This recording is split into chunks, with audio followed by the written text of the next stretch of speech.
ಯಾವ ಹಣ್ಣಿನಲ್ಲಿ ಅತಿ ಹೆಚ್ಚು ವಿಟಮಿನ್ ಸಿ ಇದೆ? ಎ. ಕಿತ್ತಳೆ ಹಣ್ಣು, ಬಿ. ನೆಲ್ಲಿಕಾಯಿ, ಸಿ. ದಾಳಿಂಬೆ ಹಣ್ಣು, ಡಿ. ಕಲ್ಲಂಗಡಿ ಹಣ್ಣು.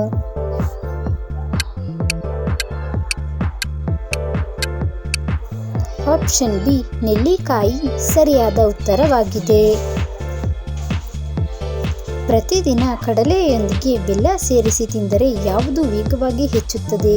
ಎ. ಮಧುಮೇಹ, ಬಿ. ಬುದ್ಧಿಶಕ್ತಿ, ಸಿ. Haemoglobin, D. ರೋಗನಿರೋಧಕ ಶಕ್ತಿ. ಆಪ್ಷನ್ ಸಿ ಮತ್ತು ಡಿ ಎರಡು ಸರಿಯಾದ ಉತ್ತರವಾಗಿದೆ.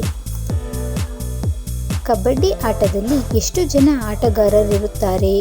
ಎ. 9 ಜನ, ಬಿ. 7 ಜನ, ಸಿ. 11 ಜನ, ಡಿ. 5 ಜನ.